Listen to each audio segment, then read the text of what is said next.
us now is David Sachs, White House AI and crypto czar. And David, it's great to have you back on the show. Welcome. Good to be here. It's a lot to get to with you, but first I have to start with this EO, and specifically, why was it necessary? Well, Morgan, we've got the 50 different states here running in 50 different directions with AI regulation. You've got 1,000 bills right now going through state legislatures. Over 100 measures have already passed. And you're starting to see contradictions emerge in the way that the states are regulating this.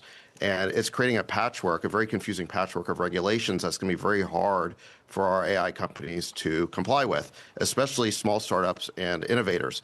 So what the president has called for here is a single national or federal framework for AI regulation so that it's easier for founders to comply with and also keeps the United States innovative and in the AI race. Yeah, and as you just mentioned, on the one hand, a patchwork of state-level regulations that would hinder innovation, they would slow adoption, push up costs. On the other, questions about the legality of overriding states and about asserting regulatory power that should be the jurisdiction of Congress. How do you respond to those criticisms? Well, we're not doing Congress's job here. What the EO calls for is working with Congress to enact that federal framework. So it tasks members of the administration to work with Congress to define that framework. This EO provides a statement of principles, and it also provides a set of tools to allow the federal government to push back on the most onerous and excessive state regulations. But we understand that at the end of the day, Congress needs to enact legislation. So I interviewed General Dan Kane, the chairman of the Joint Chiefs, about a week and a half ago. I asked him if we are in an AI arms race with China. He said there's the possibility that we could end up there because the technology is moving so quickly. How do you see it? Well, we are in an AI race with China. It's not all just about weapons. It's also about economics. I think AI is going to power the economies of the 21st century. We want to be as globally competitive as we can. And I think we're ahead in that AI race. We're winning in every category except for one, which is optimism.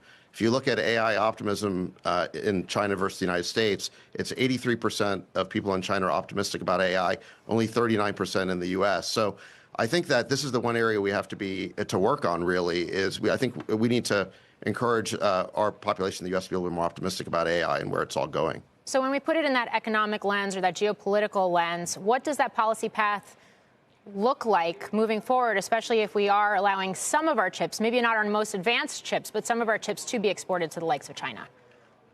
Well, our policy on chips has always been to export lagging chips, but not the leading edge. And I think that the question of where exactly that line is something that's always going to be debated.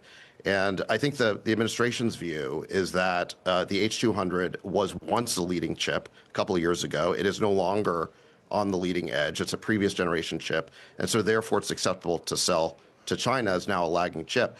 But as it turns out, according to the Financial Times, China doesn't even want these H200s. So we're going to have to see how this all plays out. I think the reason for that, by the way, is that China wants to be semiconductor independent, the same way that in the United States we want it to be energy independent. China set a goal of being semiconductor independent. So it looks like right now they're not taking our chips, but we'll just have to see how this plays out.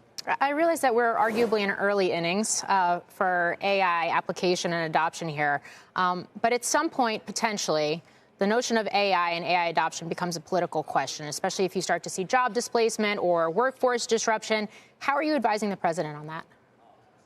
Well, I understand that there's a lot of concerns about job disruption or job loss. That's not what we're seeing in the data so far. What we're actually seeing is job creation. There's a construction boom going on right now in the country. Infrastructure of all kinds is being built out. There's an energy boom going on that's related to AI. Wages are up 30% for construction jobs like electricians, plumbers, carpenters, and so forth. And we're seeing in other areas like huge job gains. We have a 4% GDP growth number right now, and half of that is attributable to AI. So it's just not what we're seeing in the data. And then meanwhile, on the job loss side, Yale just came out with a new study showing that there's been no meaningful job loss in the first 33 months after the launch of ChatGPT. So I understand people are very concerned about this question, but we're not seeing it in the data so far.